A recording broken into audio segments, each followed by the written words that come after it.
Hello, hello, hello. Doc Bryce here. Sanhi ng CKD or Chronic Kidney Disease. Tumataas po ang incidence na nagkakaroon ng kidney disease. Hindi lang matatanda, pati bata pa. No? So, before I continue, please share this live para magkaroon ng another knowledge, another learning. How, no? Pag nalaman nyo ang root cause or sanhi ng CKD, sigurado ako, babaguhin ninyo ang lifestyle ninyo. So, ano ba ang mga causes nito? Okay. If you have uncontrolled sugar, common cause kasi niyan, diabetes and hypertension. Kaya, ang diabetes, uncontrolled sugar yan. Kaya pagka kayo po ay diabetic, ano ba mga complication ng diabetes, uncontrolled sugar? These are stroke, hypertension, heart attack, blindness, amputation, diabetic neuropathy, yung sa mata pag mabubulag, retinopathy, and of course, the CKD, the dreaded chronic kidney disease. Okay? Yes, mataas ang sugar, may gamot. Kaso hindi binago ang lifestyle. Eventually, hindi rin nakokontrol ang sugar. Kahit uminom kayo ng gamot. Pansinin ninyo, when you go back to your doctor, dinadagdagan yung meds nyo. Dati, isang gamot lang yun ah. Bakit every 3 months, padagdag ng padagdag ang medication ko? Until such time, may insulin na. Okay? So, kahit anong inom ng gamot, if you still eat sugary food, sugary drink, processed food, high refined carbohydrates, naku po, you will not or you will never ever control your sugar. Pansinin nyo na lang. Kaya, if you want na hindi magkaroon ng CKD, as early as you know na mataas ang sugar ninyo, i-address nyo na yan. Kayo naman. Alam ko, sweet tooth kayo, pero hindi sweet tooth yan. Yan yung cravings, yan yung addiction to sugar. Sabihin na addict tayo, addict sa sugar, but yes, you are addicted to sugar. So, paano natin lalabanan to? 1 week, 2 weeks, kayang walang sugar. Pagdating ng 1 month, 2 months, umattend ng birthday party, umattend ng event, gatherings. Wow, nakita yung favorite niyang dessert, lantak-lantak na yun. Okay? So please, if you want to take out those cravings, do low carb. Okay? Mas madali. Yung cravings, natatanggal ninyo. Cut out the source of that diabetes. Cut nyo na. And eventually, magugulat kayo. First time ko na bumaba ang sugar ko. Never to bumababa nun ah. Yung nag-cut ng carbohydrates, tinanggal ang mga sugar food, sugar drink, unti-unti nakaka-recover ang pancreas ninyo. Okay? And also hypertension. If you have hypertension, uncontrolled hypertension, please change your lifestyle. Bawal na magpuyat. Ayusin nyo ang mga kinakain ninyo. Eat real foods. Ganun lang naman ang low carb. Tatanggalin natin ang sugar food, sugar drink. Ganun lang kasimple. Kakain ng nutritious food, real foods. Ano ba yung mga real foods? Egg, fish, chicken, pork, beef, vegetable. These are food that are part of low carb. Dok, nasosobrahan yata ang low carb yata, sobra yata sa karne. Oh no. Eat when you're hungry. Hindi ibig sabihin na naglo-low carb ka, so sobrahan mo na yung mga kinakain mo. Imagine mo, busog ka, kakain ka. No. You need to rest your mouth, rest everything, no? Nagre-rest sila kung hindi tayo kumakain. Okay? Yung iba nga, twice a day lang kumakain, yung iba once a day. Depende yan sa katawan ninyo. Always remember to listen to your body. Kung gutom, kumain. Kung hindi gutom, please, huwag kayong kumain. Yan yung napaka-importanting gagawin ninyo sa inyong buhay. Hindi yung puro kain na lang kayo ng kain, kain na lang kayo ng kain, kain na lang kayo ng kain. Have a hobby. Pag may hobby, nawawala ang isipan nyo sa pagkain. Tatanggalin natin ang cravings, ang addiction nyo sa sugar, sa mga gagawin natin sa low carb. Okay?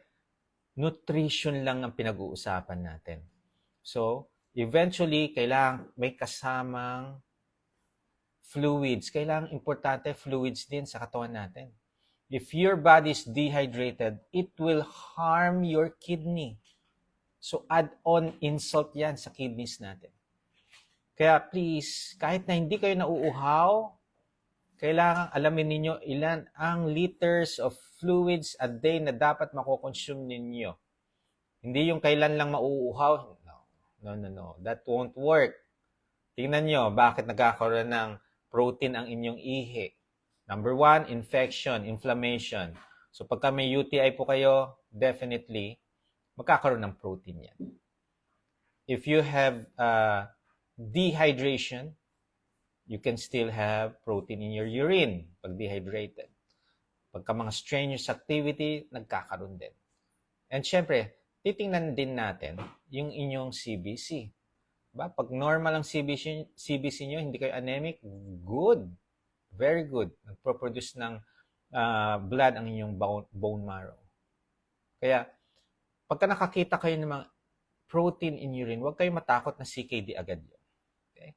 Pero, syempre, kailangan nyo ng may babaguhin na yan. Kapag napansin nyo ang CREA ninyo mataas, the next na result tumataas, kailangan niyo nang mag-change ng lifestyle. Hindi na to biro. Kasi pag pinabayaan nyo yan, damaged kidney, dialysis. Parang fatty liver yan. If you have mild, moderate fatty liver, change lifestyle. Mag-i-improve po yan. Pagka nag-improve yan, walang problem for liver cirrhosis. So, lahat ng health condition natin. Ito pa, obesity is an individual factor that causes CKD also. So, if you are obese, pwede rin po kayo magkaroon ng CKD. Okay. So, the usual na ginagawa natin, we will focus more on the protein and all those inflammatory foods tinatanggal natin. Okay? Lalo na sa mga diabetes, sa hypertension. Kadalasan yung mga CKD, both they have the diabetes, they have both the hypertension, pareho. Obese din sila. Karaniwan, no? If you want to improve your kidney, anong gagawin ninyo? Control your sugar. Anong gagawin ninyo? Control your blood pressure. Anong gagawin ninyo? Lose weight. Yes. Napakasimple, but it is so hard to do. Why? Hindi nyo lifestyle eh. Ang lifestyle nyo is to eat. Ang lifestyle nyo, puyat. Ang lifestyle nyo, palaging stress. So, it will damage your body. Sa ngayon, kayang-kaya dahil yung edad ninyo, young, 20s, 30s, 40s, pagdating nyo ng 50s, 60s, 70s, dyan nyo na mararamdaman. Unfortunately, bakit ang babata ngayon ng mga CKD? 27 years old, 24 years old, ang babata. Ito yung the prime of their life. Ngayon, magkikita nila, ang taas-taas ng CREA, 800, 1,000, 1 plus. They have no idea anong gagawin. Alam niyo bakit? Puro kayo junk foods. Yan ang sisira sa inyo. Yan ang sisira sa kidney ninyo. Yan ang sisira sa inyong health. Kaya, if you want to reverse yung progression of your CKD, right now, you need to change your lifestyle. Hirap ba? I know. Wala namang madali eh. Gusto niyo maging healthy? Walang madali. Obese ka, gusto mong pumayat? Walang madali. Pagdadaanan talaga natin ang hirap. Kasi kung madali yan, lahat tayo agad-agad healthy na. Okay? Pero listen and always remember na para maging masaya ang inyong family, masaya ang inyong life, you need to change our lifestyle. Be active. Not only nutrition ang inaayos natin sa low carb. Low carb is only the nutrition. Then, nag-a-add tayo ng fasting. Healthy ang fasting, tandaan ninyo. Yan yung tinatawag na fountain of youth, autophagy. Either you do TMAD, OMAD. Ako, sanay na ako TMAD. Pero, minsan, OMAD. Okay? Ang mahalaga dito, you are listening to your body, hindi nyo pinapahirapan ang inyong katawan, nag-i-improve yan.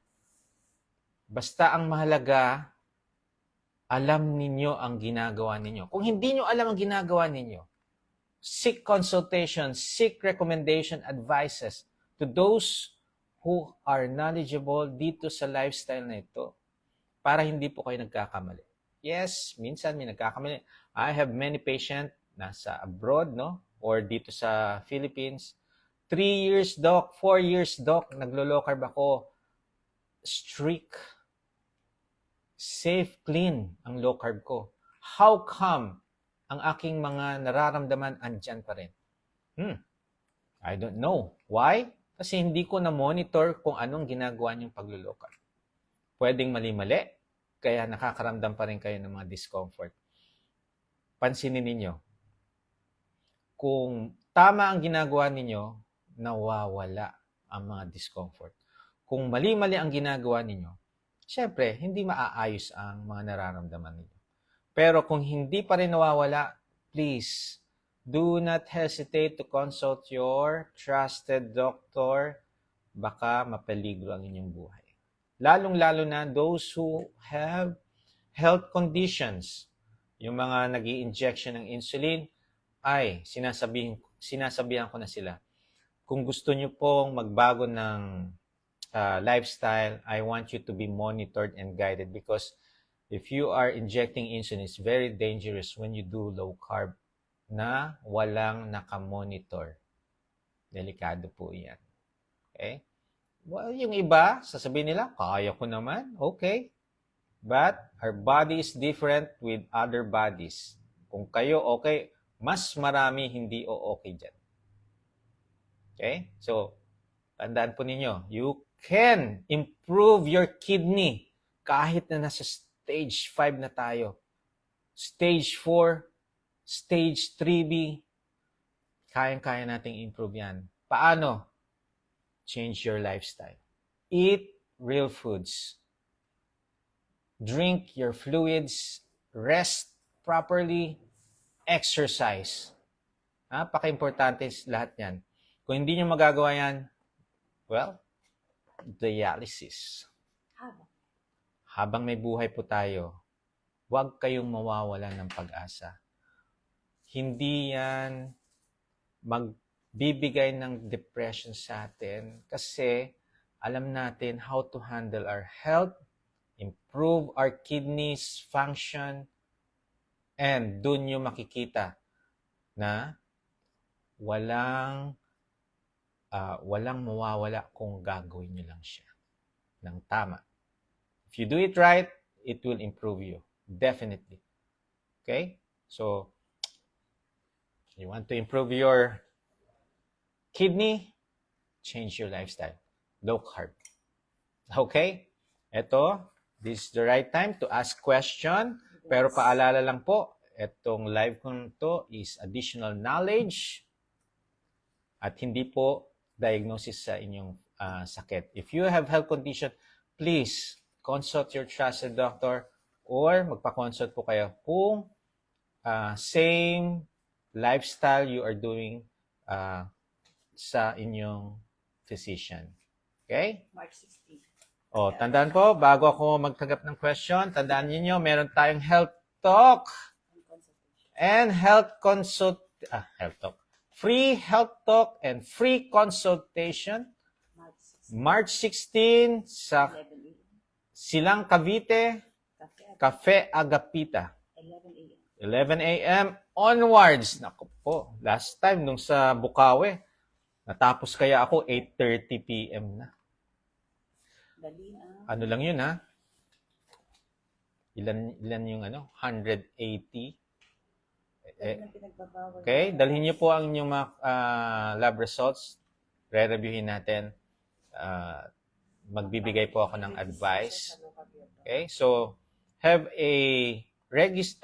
your name registered para alam namin kung darating kayo or kung ilan ang darating.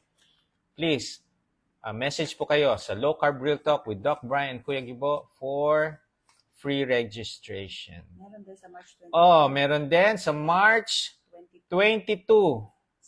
Sa Cabanatuan naman to. I'll see you sa mga taga-norte.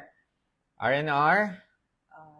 Resort po ito. So, magpa-register po tayo. Lakewood City. Okay? So, register ulit tayo dyan.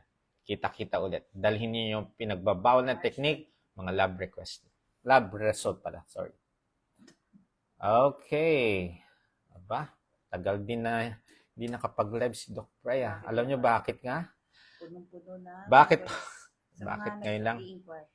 Napakadami po mga nag-i-inquire. Puro kidney problem. Pasensya na po kung na-delay ang pag-answer. Kasi, pag nasagot kayo, may babasahin pa akong 1,000 bago kayo masagot ulit. So, pasensya na po. Pero, masasagot po natin yan. Huwag lang kayo magiging impatient and lahat po is ma-address naman. Sa lahat ng mga problem natin, may mga solusyon. Kung alam lang natin ang mga problema. Alright? Yan.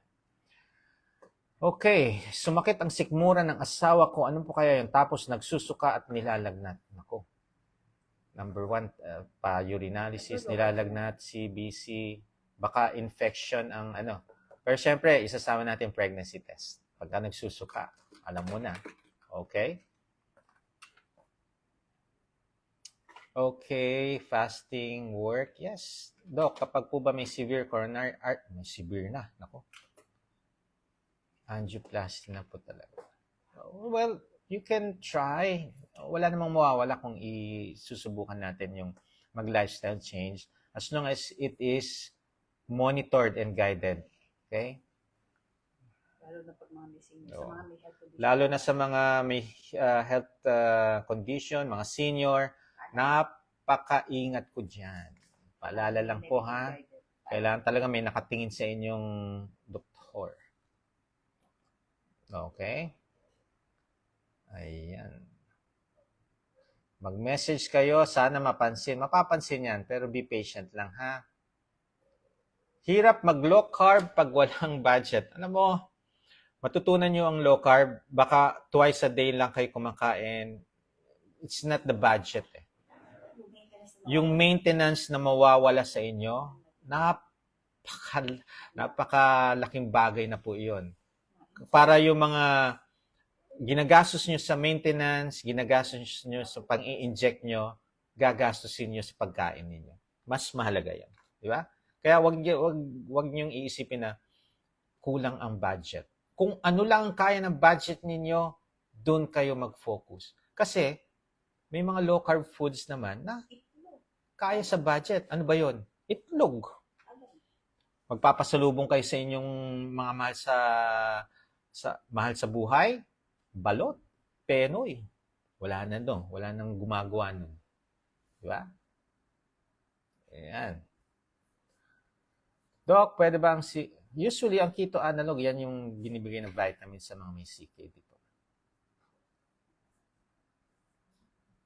Okay.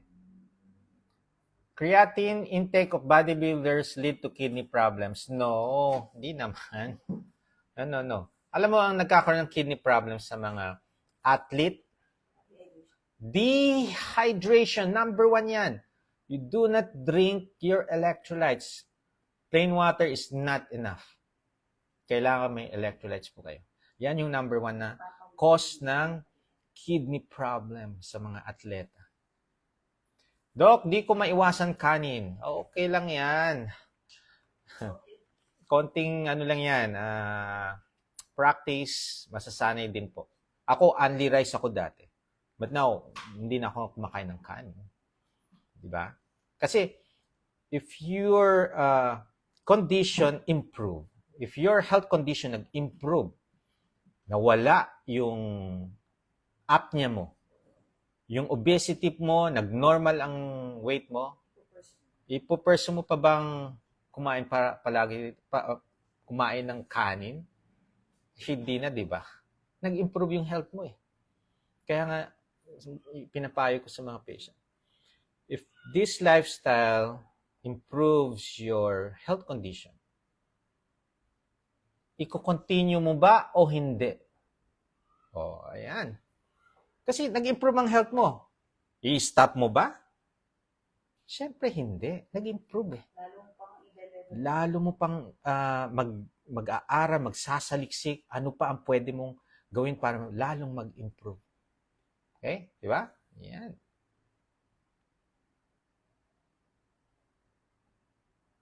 Ayan. Doc, pwede po ba sa low carb yung honey with lemon apple cider? Okay, yung lemon apple cider, okay sa akin.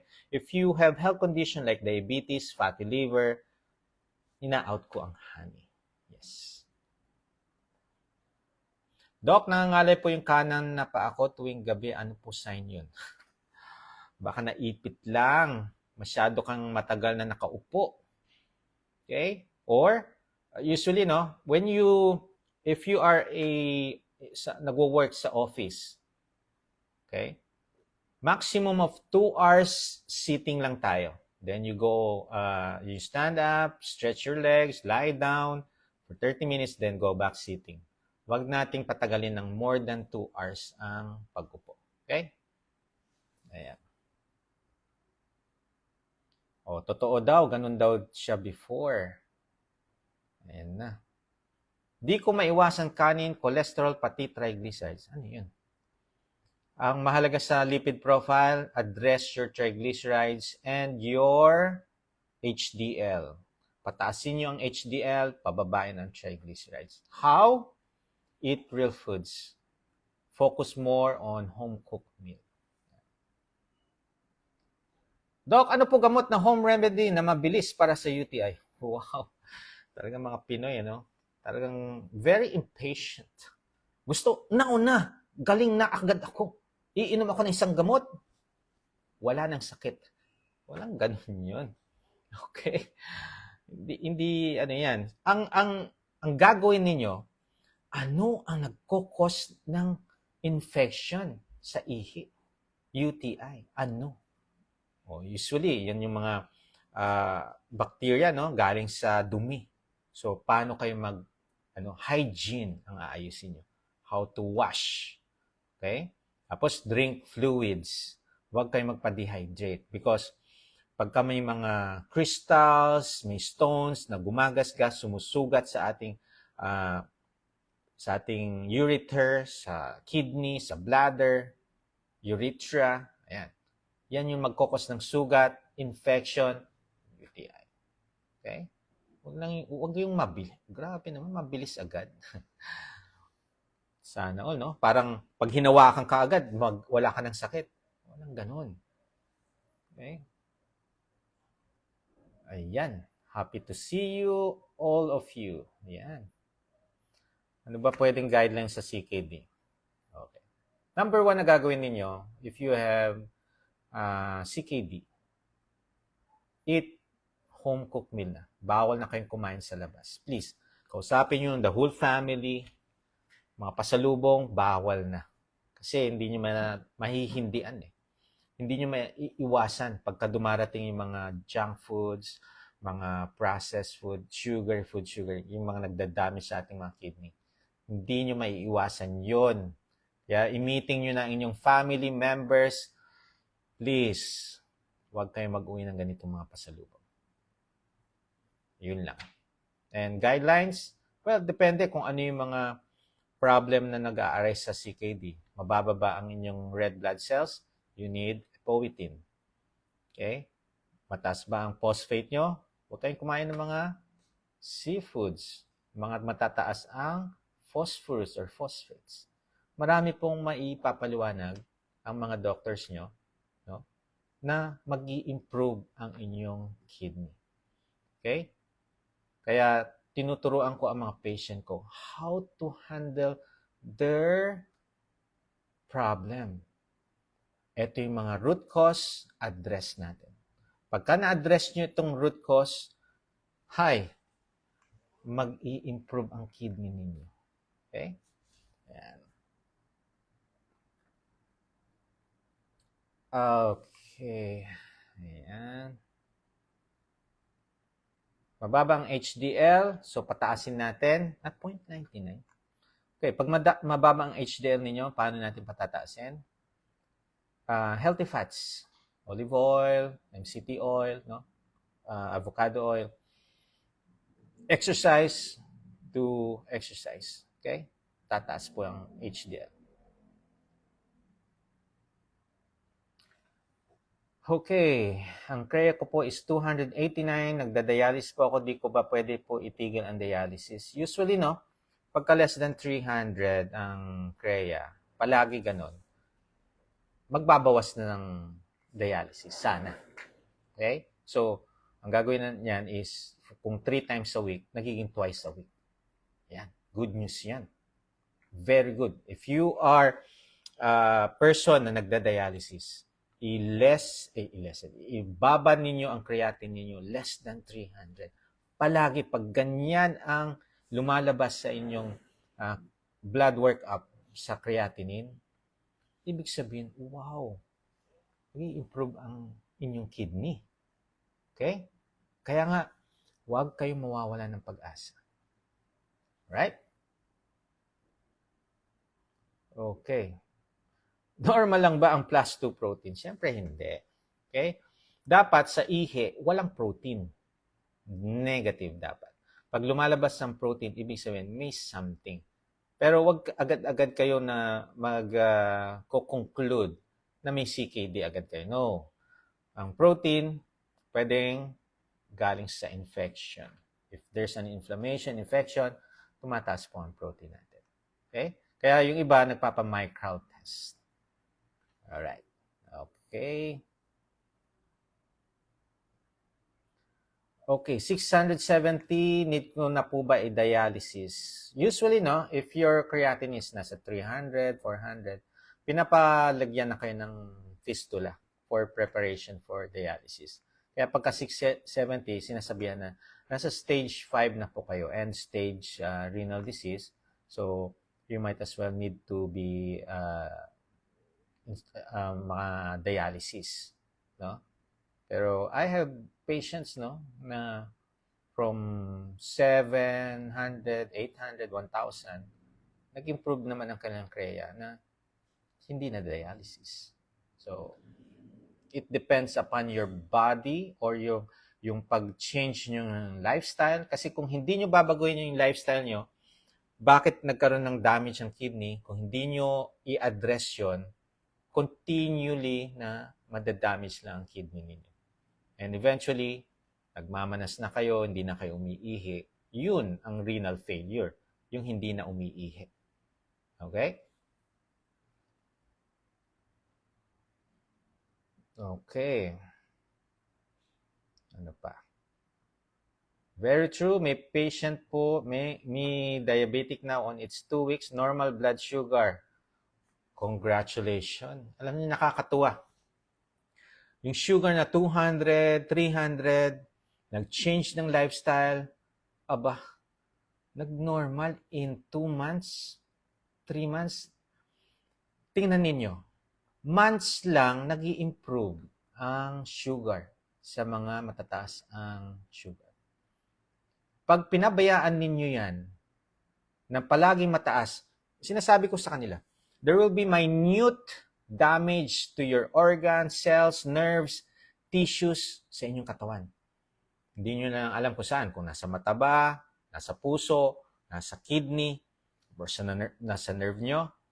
No? Hindi natin alam. Pero there will be minute damage every day. Pero kung hinayaan yung mataas palagi ang inyong sugar, hintayin nyo ang 5 years, 10 years, 1 decade, 2 decades, 3 decades, yung minute na damage daily, malaki po yan. Kaya nagkakaroon kayo ng kidney disease, nabubulag, yung iba napuputulan ng paa, daliri, and isa pa, stroke ang nangyayari. Okay? I have patient, Doc, bakit ako na-stroke? Minomonitor ko ang aking blood pressure, normal, wala akong maintenance. Bakit siya na-stroke? Oh, Mommy, you are 2 decades, 22 years diabetic. You are injecting insulin for 4 years. So, uncontrolled ang sugar ninyo. Anong complication ng diabetes? Stroke. Okay? Yan. So, kung gusto nyong hindi ma-stroke kayo, hindi ma-atake sa puso, control your sugar. Okay?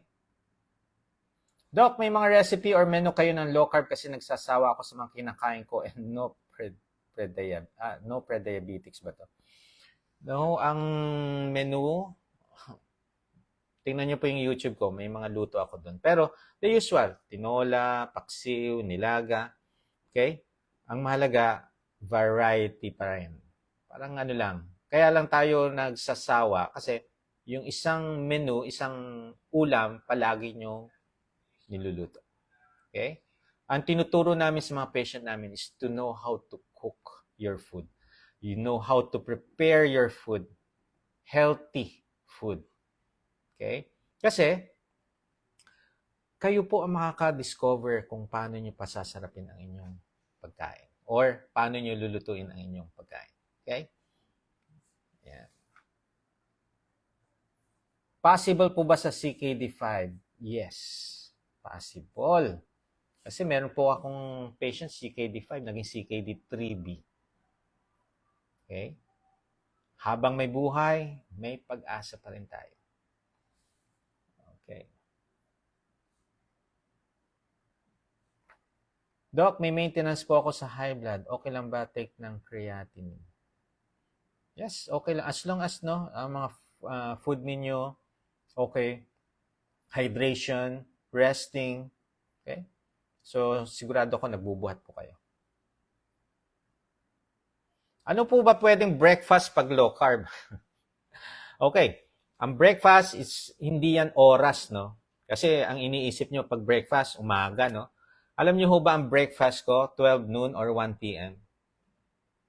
Because it is the time you break your fasting. It's not yung inoorasan natin, oh, dapat alas 7, breakfast na. No. If you are not hungry in the morning, why eat? Dok, yan yung energy ko sa pagpasok ko.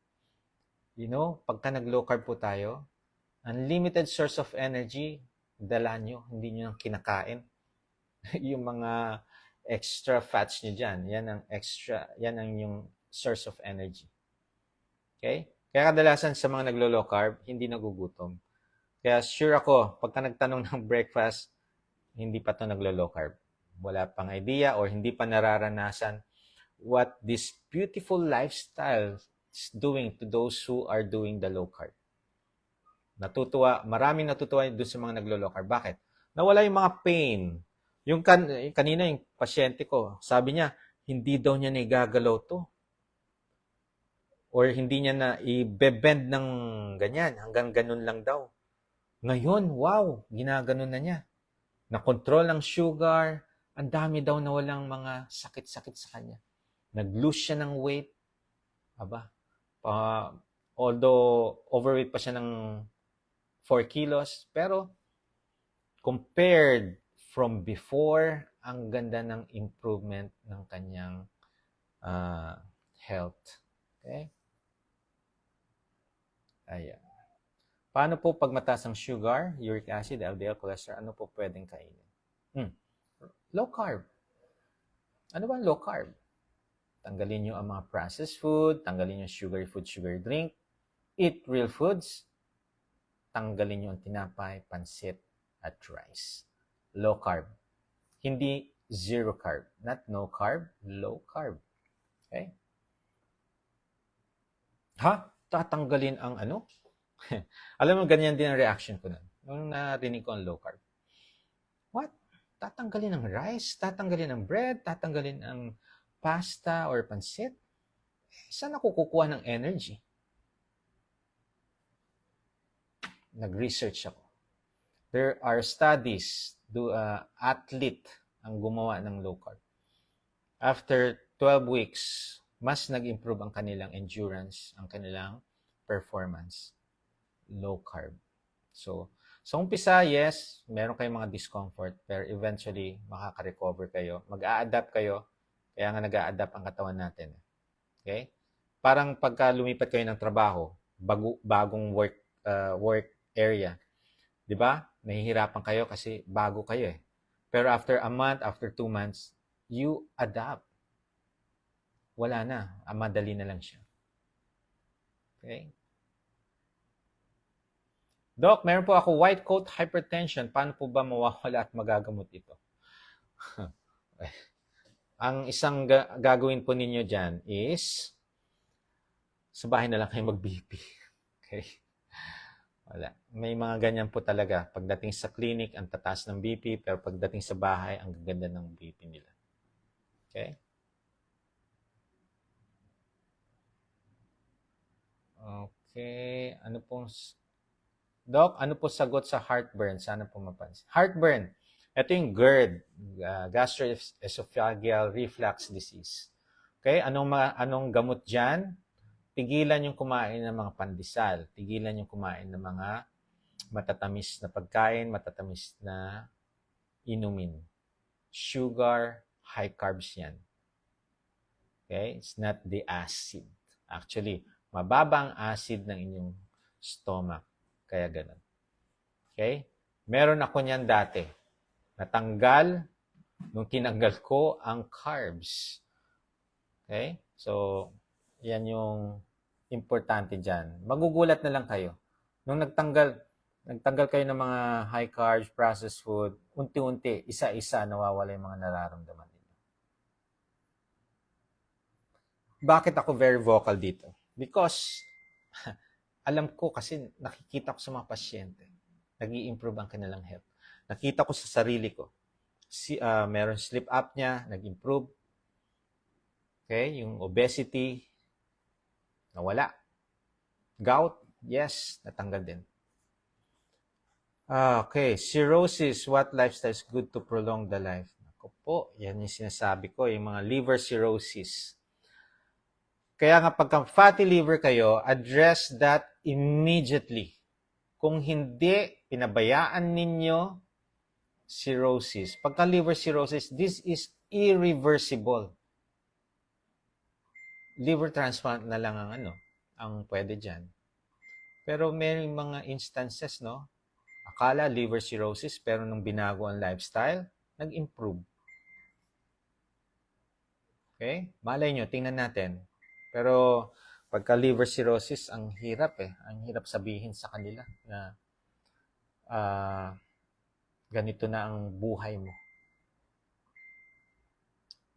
Okay. Hindi po ba okay ang low carb diet sa diabetic patient na nag-i-insulin? Yun po kasi ang sabi ng doc ko. Yes, if you're going to do it by yourself, hindi yung okay. It's very dangerous. You should be monitored and guided by a doctor. Kasi pagka nag-low carb ka, bababa ang inyong sugar. Nag-i-inject ka ng insulin, lalong bababa ang inyong sugar. Kailangan may nakamonitor po sa inyo. Ang problem sa ating yung follow-up nyo sa physician, 3 months pa. Ang tagal, no? 90 days. Kaya nga, pagka nag-i-insulin kayo, maglo-low carb, ina-advise ko talaga, be monitored and guided daily. Every day, kailangan ma-monitor natin ang inyong sugar. Kasi kung masyadong mababa, magbabawas tayo ng insulin. Ganun lang po yun. Okay? Ayan. Hindi ba ma-dehydrate ang may CKD kasi po limit ang tubig nila take? Usually, nagli-limit po ng water if nagkakaroon po ng edema. Okay? Nililimit natin yan. Pagka nag-low carb po tayo, nadidehydrate din ang katawan natin. So, nagbibigay ako ng electrolytes. Then, ino-observe natin kung magmamanas. Ibig sabihin, sobra ng fluids. So, we will lessen or decrease lang yung fluids. Pero may fluids pa rin. Kaya nga, mahalaga nakikita natin ang pasyente kung nadidehydrate nga ba o hindi. Kasi, makakaramdam kayo ng mga symptoms or signs na may dehydration. Ano number 1 na signs ng dehydration? Unang-una is increased heart rate, more than 100. Pagka mataas na yan, ibig sabihin na dehydrate na ang patient. Or other indication na mataas ang heart rate, baka may heart problem. Kaya nga kailangan nyo ng consultation before doing this lifestyle. Kasi ang low carb, madidehydrate ka talaga. Why? When you cut your carbs, your electrolytes will be excreted outside your body. So, electrolytes, ano ba to? Mga sodium. So, where sodium goes, water follows. So, pag nag-excrete tayo ng mga electrolytes, lalabas din ang water. Kaya nadidehydrate tayo. Kaya sa mga naglo-low carb, hindi pwedeng low salt diet. Sa mga naglo-low carb, dapat may salt. Okay? Pero ingat din po tayo, pag nasobrahan tayo sa salt, dehydration din siya. Pag nakulangan tayo ng salt, dehydration din. Okay? Pwede ba magtanggal ng maintenance? Please, let your physician do that. Doktor lang po ang magsasabi niyan, ha? Okay? Kung ayaw ng doktor niyo, punta kayo sa akin. Tingnan natin. May basis, may basehan kung bakit ako magtatanggal ng maintenance. And we need to monitor it daily. Okay? So, if your CREA is increasing, dapat i-address nyo na yan. Kailangan alamin ninyo na ano ang magpapababa ng iyong creatinine. Okay? Seek, magpa-consult, humingi ng advice para ma-address natin yung mga concern ninyo. Okay? Doing this lifestyle, nutrition lang po ang low carb. Kailangan pa rin natin na mag-fasting. Kailangan pa rin natin ng mga fluids. Kailangan din natin ng rest. Then, kailangan din natin ng exercise. Magkakasama yan. It will improve your kidney. It will improve your health. When you adapt, you will evolve. Be the best version of yourself. Please share this. Do not forget, share this para meron tayong matulungan na walang idea how to improve their creatinine or their kidney function. Share ninyo. Ingat po kayo dyan. God bless. Bye.